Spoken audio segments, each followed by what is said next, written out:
Bonjour à tous. Dans Le saviez-vous, aujourd'hui dans Le saviez-vous, on va aborder la clause d'exclusivité dans le contrat d'exercice libéral. Alors, attention, c'est un sujet compliqué.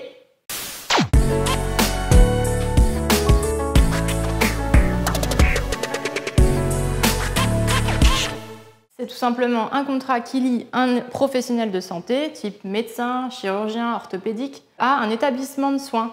On entend souvent parler d'une clinique, par exemple.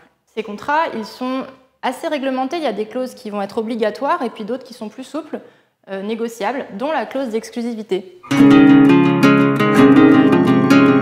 Alors la clause d'exclusivité, elle peut être de deux ordres. On a d'un côté la clause qui va prévoir l'engagement du praticien à n'exercer que dans l'établissement de santé.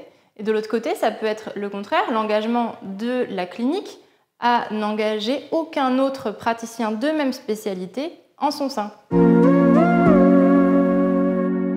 Les enjeux, eh bien, ça peut être la réciprocité déjà, puisque généralement ces clauses sont réciproques, mais il arrive que la clinique pèse plus dans la négociation et que le praticien se voit privé de sa réciprocité, donc de la clause d'exclusivité à son profit.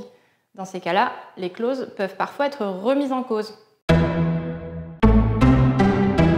La clause d'exercice privilégié est une petite variante sur cette clause d'exclusivité. C'est en fait une exclusivité à plusieurs. C'est la clinique qui accepte de recevoir par exemple 3 ou 4 médecins chirurgiens en son sein et chacun d'eux accepte de travailler avec les autres médecins chirurgiens de l'établissement. Par contre, on n'acceptera pas un nouveau chirurgien dans l'établissement.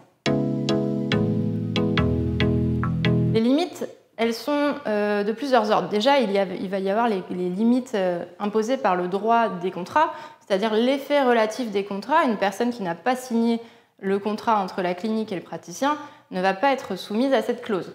On a également le principe de l'indépendance des médecins qui empêche la clinique d'interférer dans le choix d'un médecin par un autre. Le choix du médecin par le patient est un principe fondamental du Code de la santé publique et impose que, à la demande d'un patient hospitalisé, la clinique fasse intervenir un praticien extérieur, même si elle a conclu une clause d'exclusivité avec un praticien intérieur.